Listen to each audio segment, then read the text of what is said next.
Hey there guys, Chet here. Today I'm going to compare Microsoft Planner and Notion, two platforms that help teams and individuals organize their work, but with different approaches. I'll go over their features, user experience, integrations, pricing, and which one might be the right fit for you. So by the end of this video, you'll know exactly which tool fits your workflow better. First off, let's start with what these tools are designed for. Microsoft Planner is a task management tool that's part of the Microsoft 365 suite. It's built mainly for teams already using Microsoft products like Teams, Outlook, and SharePoint. The experience is tightly integrated, so if your company already lives in that ecosystem, Planner feels like a natural extension. It's focused on keeping team tasks organized using simple boards and cards, similar to a Kanban system. Now, on the other hand, Notion is an all-in-one workspace. It's not just about managing tasks. You can build full databases, write documentation, create wikis, plan projects, and customize pretty much every page. It's a blank canvas that adapts to your workflow. So whether you're a solo creator or part of a growing startup, Notion lets you structure everything from content calendars to team handbooks all in one place. So let's talk about the features. Microsoft Planner is simple and easy to use. You can make task boards, set due dates, assign tasks to your team, and attach files. If you're using advanced project plans, you can even set up task dependencies. It's perfect for teams that need to stay organized without all the complexity. Plus, since it's built into Microsoft Teams, you can update tasks directly during meetings or chats without needing to switch tabs. On the other hand, Notion offers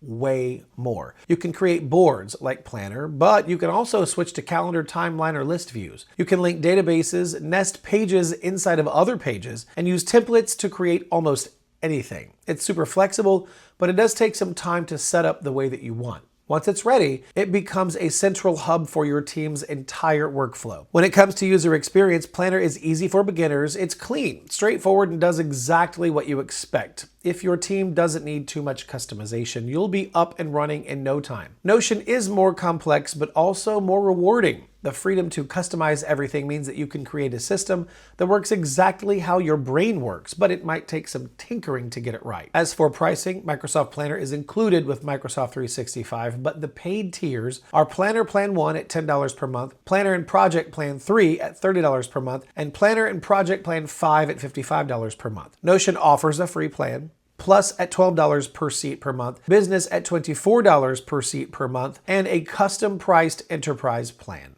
So which one should you go with? If your team already uses Microsoft 365 and wants a simple, reliable task manager that plugs right into your existing tools, Planner is a solid choice. But if you need something more flexible, something that combines task tracking with documentation, databases, and custom workflows, then Notion is a better fit. It's especially useful for startups, creators, or anyone who wants a fully personalized workspace. All right, that's it for this video. If you found it helpful, please don't forget to like and subscribe. And as always, thanks for watching. I'll see you in the next video.